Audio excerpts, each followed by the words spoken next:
So I bought my Tesla Model 3 basically on the advice of my accountant. I've got my own business, and it just made financial sense with the tax incentives and so on and so forth. As a business owner, it was a no-brainer, and also the price of electricity at the time was low. It was going to cost me a lot less to run than my diesel BMW. So took the plunge and bought a Tesla Model 3 long range.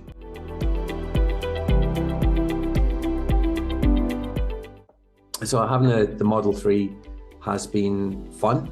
It's a great car to drive. It's really good fun, and problem-free, to be honest. The build quality isn't probably the best in the world. I've had better built cars, but the technology is exceptional. And it's never been back in the garage. It's never been serviced. I've done 54,000 miles now, and it's working really, really well.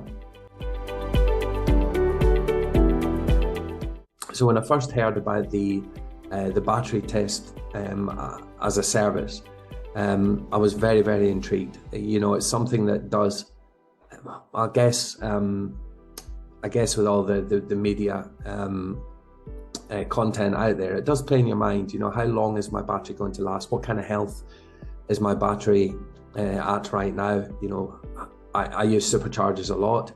I don't hang about, so you know, I use the car to its ability. So I was intrigued. I wanted to know how the battery was performing. So I've had the test now completed, and it was a really simple process, and it gave me peace of mind that the battery is actually quite healthy for the age of car, and considering how often I use superchargers, considering how often I charge to 100% as well, which is probably more often than most.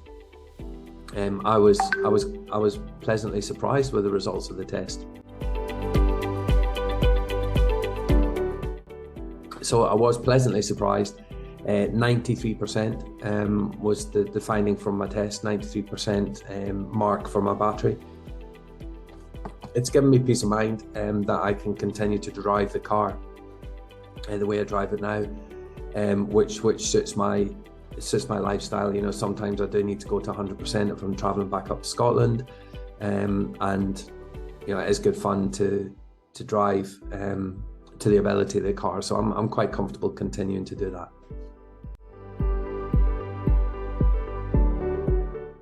So having completed the test, I was never going to go back to a normal car anyway. I'm kind of absolutely converted to an EV now, but having the confidence that the test has given me has just kind of really reinforced that for me in my own head.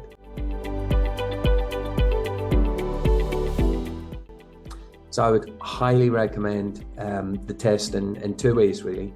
One, if you're buying a second-hand EV, I would definitely want to see the results of this test before purchasing the vehicle. It gives you, again, peace of mind. You're in no doubt about the health of the battery and how the battery is performing. And I would absolutely recommend this to anyone who's driving an EV, just to give you peace of mind, you know, so that you can understand that the way you drive it and the way you charge it is working for you.